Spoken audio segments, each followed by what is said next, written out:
before we stop.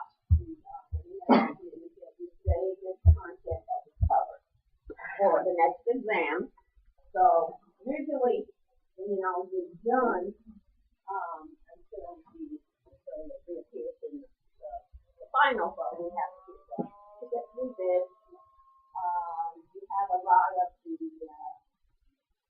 basic that you study so that it shouldn't be so taxing. Some of the areas will make mistakes, and I'll tell you which of those areas to really concentrate on that will be important for an exam or when you take care of it. Okay, so we talked about hypersensitivity type what? the allergic stuff. Type 1. And this is the most horrific response that the immune system can make under hypersensitivity type 1. It can be as mild as seasonal allergies, hay fever, or it can be it's trying to kill you. Systemic anaphylaxis can be that one, the bad one. Can result in your respiratory tree just clamping down on you, and it's because of all of those substances that get released from mast cells and eosinophils and prostaglandins and all those things that we talked about. Can cause respiratory collapse, stoppage, and death. Some of the ways some people are really sensitive to lock things and these things and such, and then they have an anaphylactic reaction to those. And remember, from what you know of the immune system, and your very first wasp bite kill you? No. No, why not?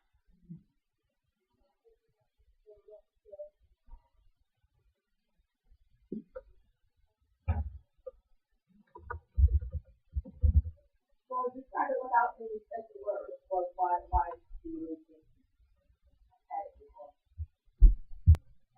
Giving up. Help begin. On the first one, it was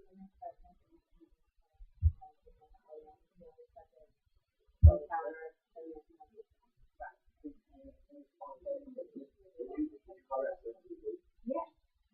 The sensitization reaction that happens on the first, sometimes the second, but you know that this can't happen on the first. It may not happen on the second, it may happen on the sixth. That you have a reaction with so many memory cells that have been created, so many B cells that are anti cells that are sensitized to give you this kind of a reaction.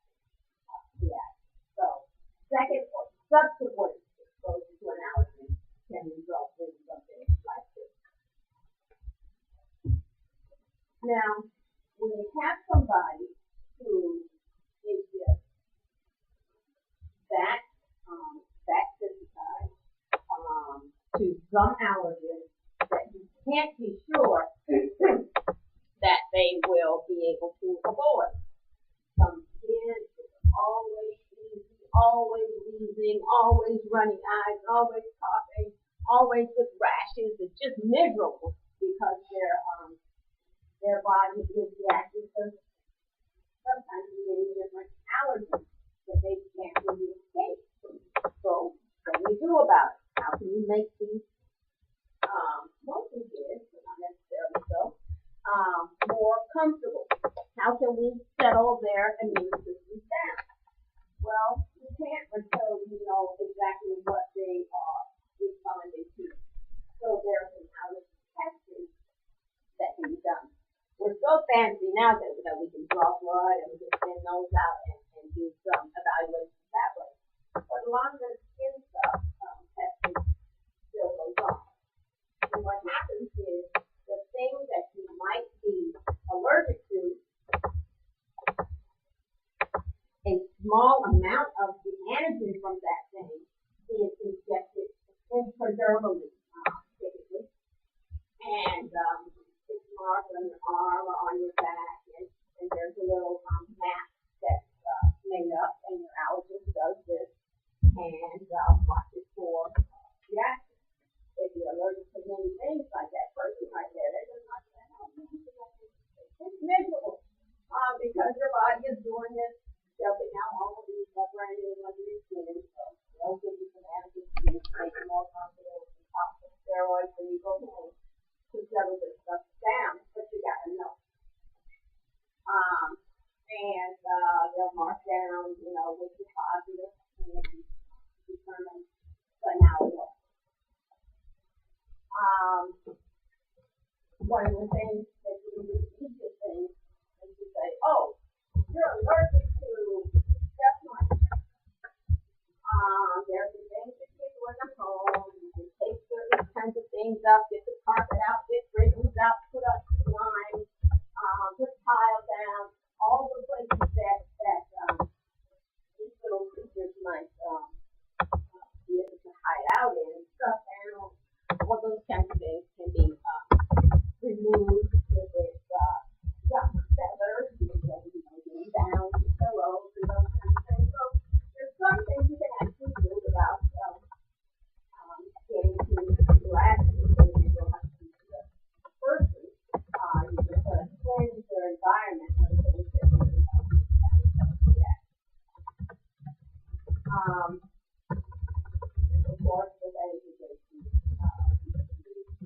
sort of settle down the reaction once they are exposed.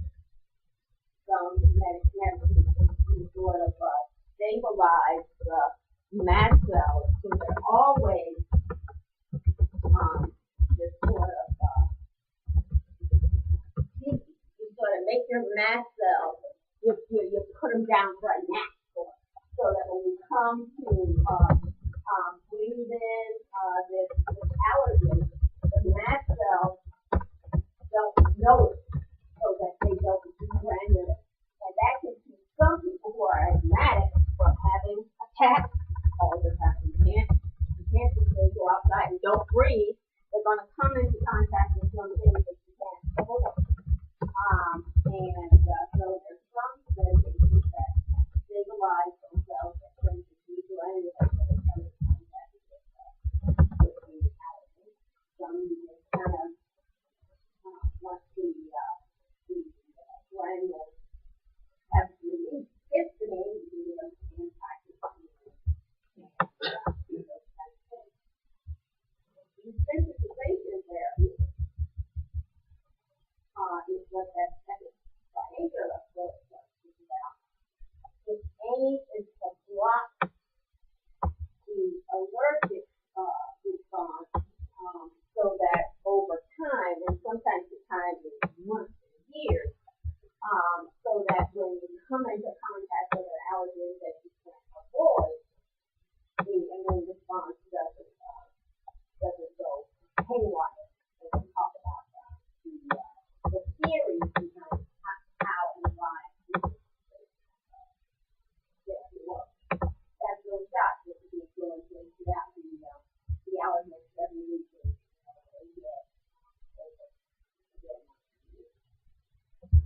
These are some of the ways that these medications for steroids and side activities are very involved in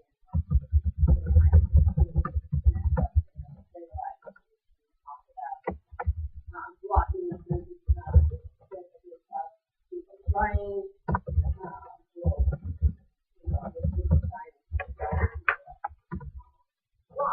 will stop some of the limitations with the cells that are about to form granulocytes that are capable of reducing the reactive process.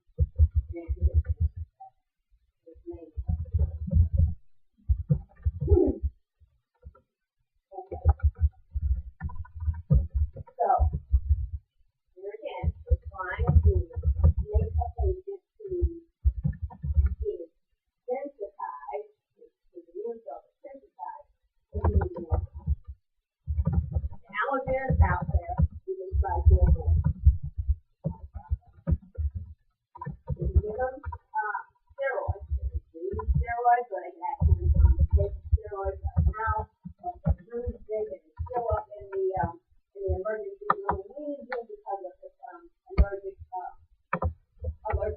asthma, they're having steroids, polymedrol, they and the reason that it works is because it settles down those plasma cells that are quickly being generated from the memory cell from making IgG, inhibits those memory T cells, from helping the T cells, all that stuff. No, that's where the steroids. Monoclonal antibodies that we talked about before. There are some that you can use, and again, they're very specialized and very expensive. But some people, when they use everything that's easy and safe and easily available and cheap, and still using all the time, it's still visual all the time, you can use that monoclonal antibody. And what you do is you make monoclonal antibodies against antibodies. This antibody is IgE, and if IgE is bound and it can't get to the mast cells, these IgE stand on top of mast cells, and we make a monoclonal antibody to these variable regions, and when the antigen comes back, they won't bind because there's some antibody here, and so the mast cells and the reticulocytes that are under here, they don't get the signal to send out their brand. Formalin is one of those mast cell stabilizers that I was talking about. You can't use that during an attack. It's too late. And you can't give formalin when the person is bleeding because the allergen is already there. It's too late to stabilize the mast cell. So give that immune attack so when the patient comes into contact with the allergen, they're less likely to have a bad attack. And once it's already happened, they're already granulated with other things. Settle, yeah, the attack is already been done. Now, back to desensitization. This is theoretically how desensitization occurs. We can't actually see inside the immune system, but this makes logical sense as to why it's happening. So what we do is we have done the allergy testing, and we say, okay, this person is sensitive to some sort of something that people anybody in here had allergy testing? Ever? Where are you allergic to? Wheat? Okay. Hard to avoid. Okay, so let's say that we can institute a desensitization program. Instead of trying to avoid wheat, we say we're going to expose you to wheat, but in tiny amount. So we bring you in and we give you an injection of little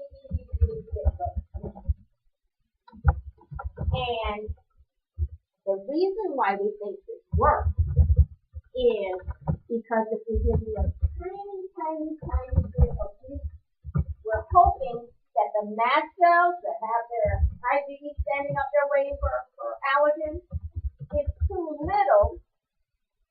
The amount of allergen that we give them is too tiny to get to find the mast cell in time. What's going to happen before that is that an antigen-presenting cell is going to find it, and it's going to present it to a B cell, and B cells are going to make IgM, and then the cells are going to make IgG.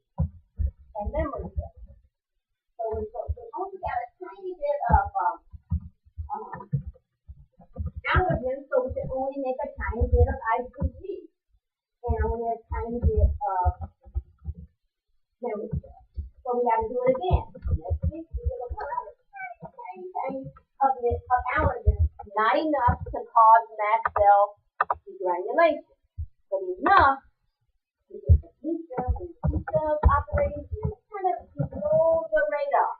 And they start making a little bit more IgG, a little bit more than themselves. So over here, we give the patient a tiny bit more allergen when they come in, and a tiny bit more allergen when they come in. So we're going to be, over a long period of time, making more and more IgG. Why should this be protected? Why do you think that should be protected over time? Say, okay, 2 years enough, and you're not coming back anymore. Go ahead, we're just going to bathe you and we and insist that you're going to be good. Why? Why might they? Huh? What do you mean by that?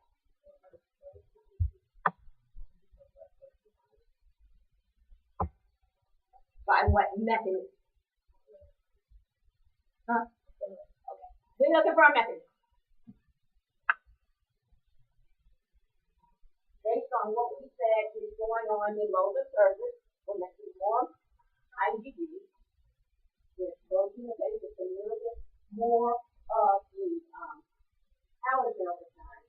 We're making more IgG, higher IgG titers, and more IgG, more B and T memory cells.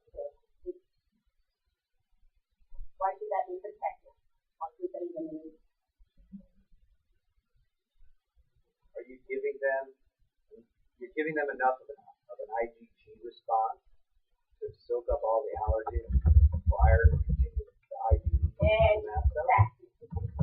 Think about it. You still have just as many mast cells out there with IgE standing on the surface, ready to get allergen in their variable regions so that they can degranulate and make you good. Okay? They still are sensitized, they're still there, and they still want to do this bad thing to the host. But over time, we start to build up IgG in circulation. So we get exposed, and the first thing that this allergen is going to encounter is all this IgG we've been making over the last 2 years. The IgG is going to clamp it. It's going to clamp it down. It's going to deactivate it so they never find their way. The allergen never finds its way to the mast cells for the degranulation. That's the theory about why we think this helps to make patients more comfortable and make it appear, and not only make it appear that they're not allergic anymore, because they still have everything in their body that's set up to respond badly. And so what is it that's set up in their body that allows them to make their whole thing? But we're not changing by doing this process. Huh? IgE what? Tell me more. What about IgE? Huh? They have eyes? Antibodies. Antibodies, yeah, but what about it? We're not changing the IgE. Where? The IgE that's sensitizing the mast cell, right? They're standing up on the Fc portion, standing on the mast cells. They're still there. They're still there, just waiting for an opportunity to come into contact with the wheat allergy, or with the ragweed allergy, or with the whatever kind of allergy. Okay? They're still there, but the problem is we've kind of outsmarted the immune system that allows the host to get sick by putting so much IgG in the system that the IgG is going to clamp down on the ragweed, it's going to clamp down on the wheat, it's going to clamp down on the shrimp allergen before it ever can find its way to the IgE that's standing on the mast cells.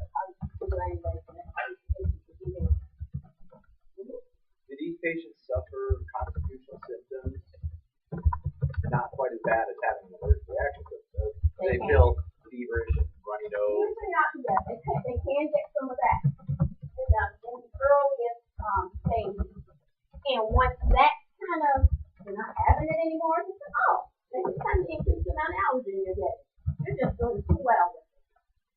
And so, they have enough, IgG built up at that point to handle the amount of allergen we're putting in them. It's just absolutely simply put. So now it's time to increase the dose and get more and more, IgG stuff into that.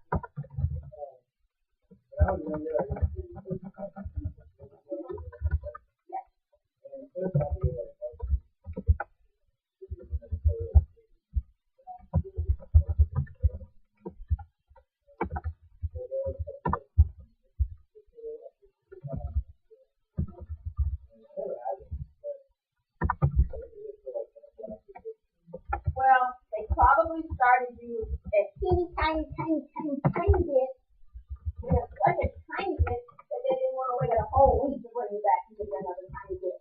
So instead of giving you a whole week's worth at one time, they don't know. They don't know how you're going to respond until they see you after. And keeping you around is just for safety.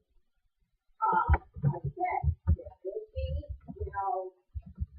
the amount of allergen you give them could be enough to get you to have a bad reaction. What are you allergic to? What do you do? You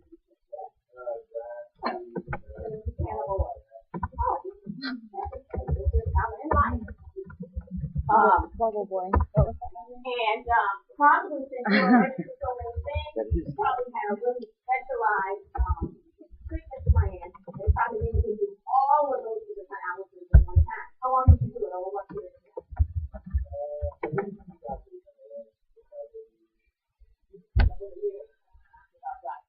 And so they were dividing up the different allergens over time. And they may have even been adding, okay, now we'll start using dog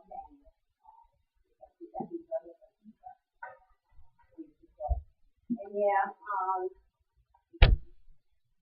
if you have really bad, almost scary kind of reactions to these allergens, they may take you around.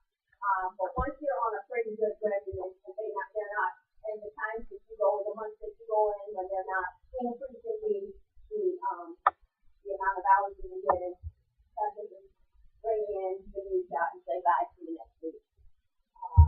Yeah, it all depends. Yeah, that's pretty much the way it happens.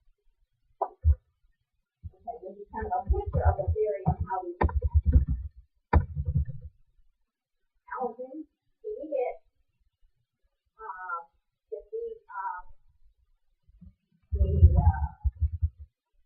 the cells to respond and make IgG. And once they make all this IgG, once we start to get exposed to the allergens in a natural kind of way, we have enough IgG in the circulation to block them, so they never get over there to the mast cell that's waiting to degranulate.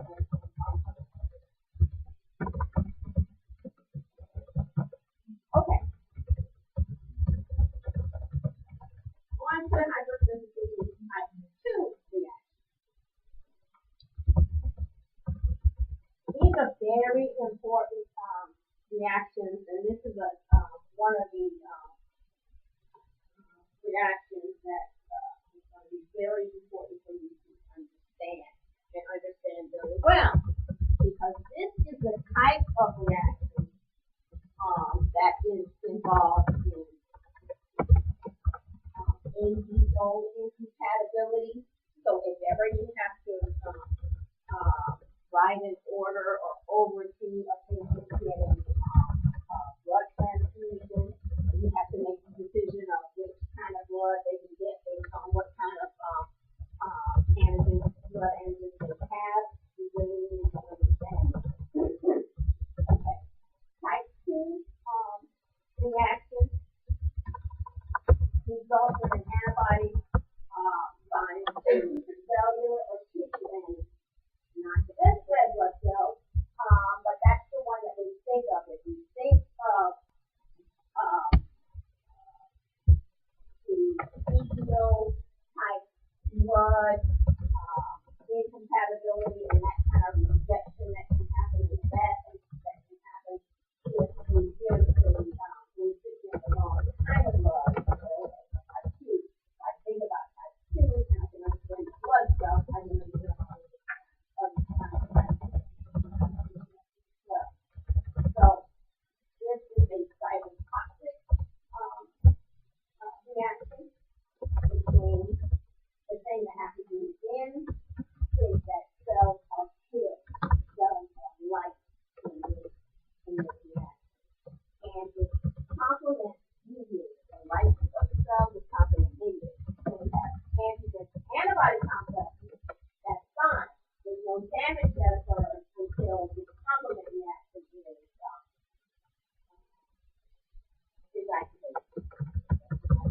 cell tissue.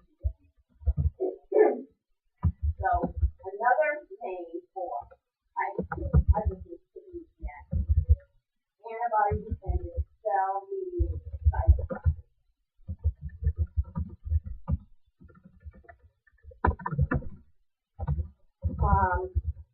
I mentioned in passing, thing that we will learn more about it, that there are two kinds of tissue organ rejection reactions in the human body. One of them, the one we most commonly think of as organ rejection, is the type what? Type 4. It's the delayed one. That's when somebody's had a kidney transplant for a while. Checking their numbers and they're on the anti-rejection medication. And it's months or years, whatever, down the line. And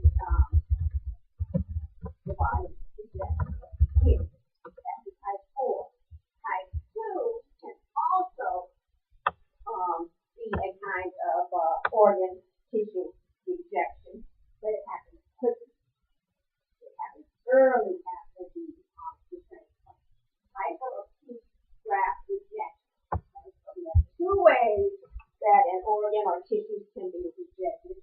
Type 2 is the one that happens quickly. Type 4 is the delayed one.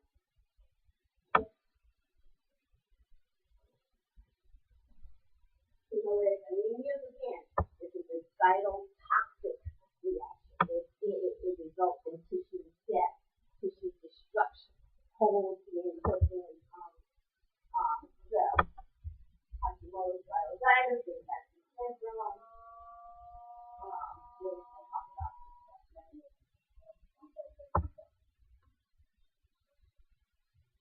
We said that these are antigen complement reactions. Which kind of antibodies bind complement? Yeah, so you already know that.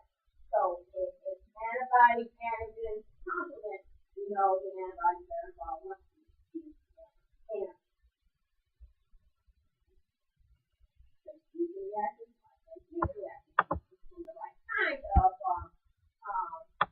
blood, the blood that was infused is going to meet up with antibodies in the patient's circulation. The antibody is going to bind these transfused cells. Complement is going to say, hey, wait for me. And those cells that have been transfused are going to be destroyed by antibodies.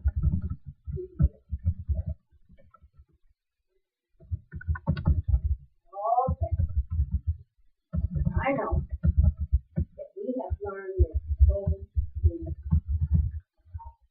Probably starting with junior high school biology. So we talk about the different kinds of blood types. And you stick your finger and you do the little test and you try to see if you can do something and you try to figure out what blood type you are. And part of learning about what type of blood type you have is who you can give blood to and you can just give blood to you. This stuff is so forgettable. And it's so easy to get tangled up. But now the stakes have just gotten higher. We're in PA school. It's not just, I gotta learn this and do like answer on the lab. So we gotta learn this stuff. And we gotta know it's whole. And it's not intuitive, so I'm gonna try to keep you tricked. So that you won't be tricked when it comes to our test, more important, down the line, and when you're the older student of what So we have ADO antigens, and we have the RH antigens, and they all work in the same kind of way. Now, one of the, I will tell you about these miracles of creation, and this is one of them. Whatever blood type you are born with, say if you were born with type A blood, you are born antibody against the other kind of blood. So that if that other kind of blood gets in your body is already set up as a newborn to destroy it. Just, you've never been exposed to them before. It doesn't work like everything else I've ever taught you about how you make specific antibodies. In order to make specific antibodies, you have to have been exposed to the gen. The things that have been exposed to the gen. There's all kinds of theories as to why this happens. If we have AB blood, we can't have antibodies in our blood against A or B, or we'd be destroying ourselves. It's already set up that way at birth. Okay? And we're going to figure out what that means in terms of who now we can give blood to and who we can give blood from.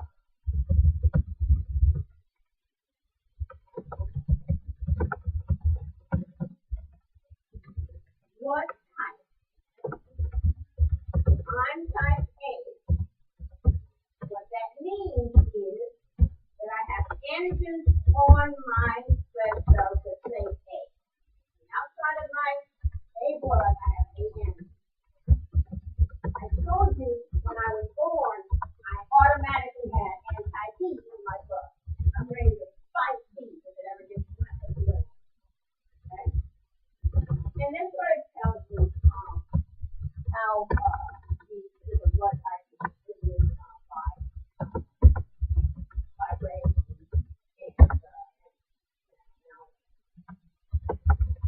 I see means I have T antigens standing up on the outside of my cell. It means I was born ready to fight the other kind. So I have antibodies against the A blood. You good so far? Yeah, okay. AB has got both A's and B's standing up on their cell. So they can't have any antibody against either one of them. Right? Because if it did, it would clamp down on the A's and the B's that's on the surface and destroy their own cells.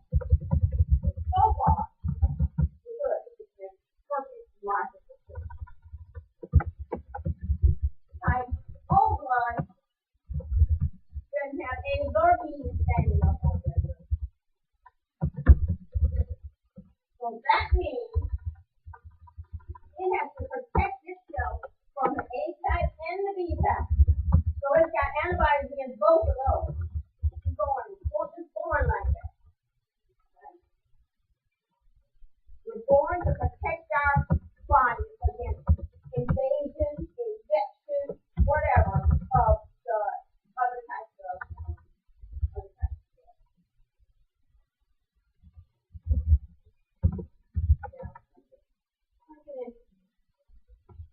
Now, if I have AB blood, and that means I have A and B antigens on my surface. That's what I got in me. I don't have any antibodies. Who can give me some blood? Why? I don't have antibodies that's going to tear up anybody's cells in you. Right? Okay. If I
give blood to. Why? No antigen. Okay, so I got no antigen on my blood, so if I go in here, what's anti-D gonna do? It's gonna ignore me, right? Yeah? Anybody got any questions, or are they good?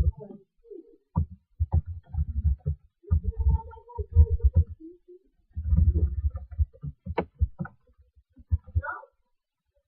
Everybody good? No?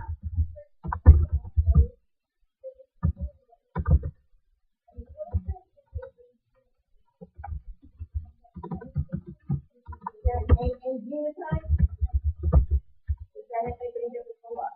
For all giving them blood? Why do you think it will? Talk me through it.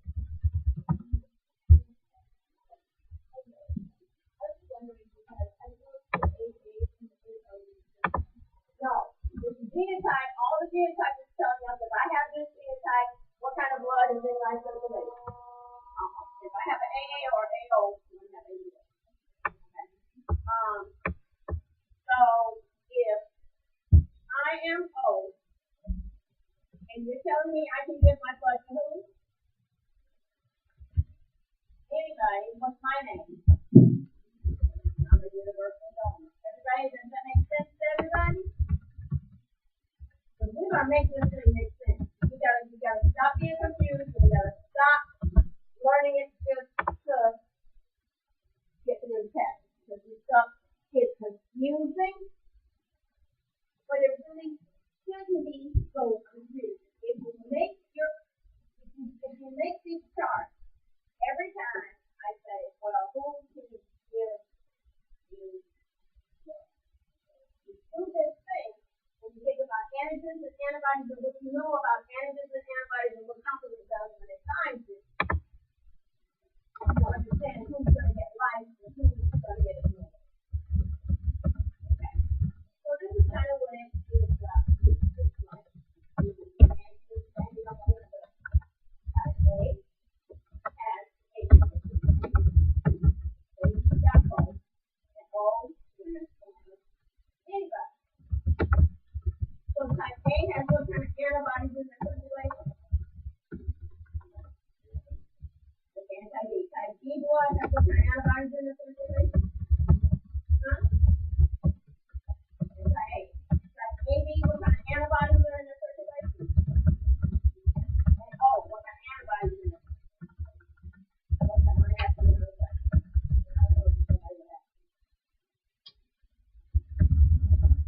Because this is a point of view. So let's get unconfused right now. Now, we said that all who give blood to who? Everybody. Why isn't this important? You just told me they got that circulation. Why is it not that one? Huh?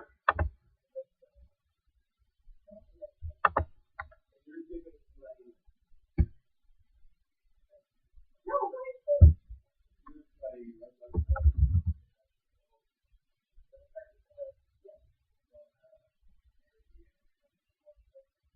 Right. But this kind of person got this in their circulation. Why isn't that or is not a concern?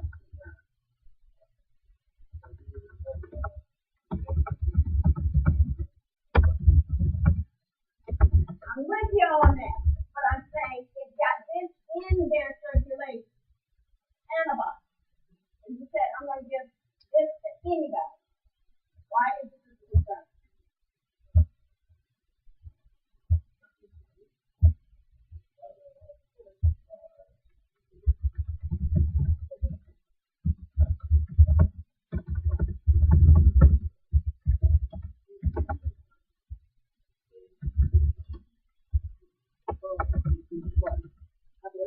Because you're just getting the packed cells. If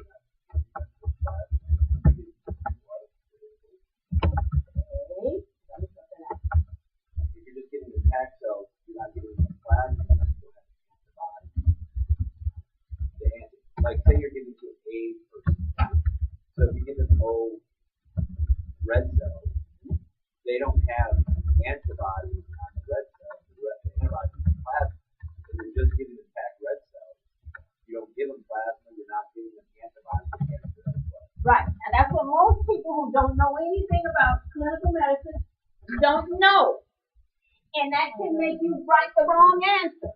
When you're given a transfusion of whole blood, you're not giving whole blood. You're not giving cells plus plasma. It's being spun down. The plasma where the antibody is being taken out. The red cells are being washed. So anything that's on them that could make the recipient react is washed off. And what you're given is packed, washed, packed red cells. So when you transfuse this is not an issue. Okay? So tell yourself, when I am transfusing whole blood, antibody is not being transfused. So these antibodies are not going to lyse these cells. These antibodies are not going to lyse these cells because they're not being transfused. Okay? When you're transfusing a blood, okay, it also is being spun down. It also, its antibodies are taken out. They're being washed, so you're getting packed red cells with none of the stuff in the liquid part of the blood. Okay? So that's a little laboratory, a little clinical medicine thing that you may never have been exposed to, so you don't know that somebody who's transfusing whole blood is not giving the whole thing. Okay? So don't let these confuse you when you're deciding what to do.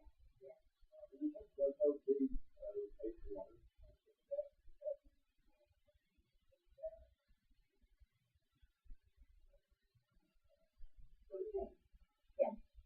So if you're giving someone FFP, you really have to type and match it only with that type of blood. Okay. Right now, maybe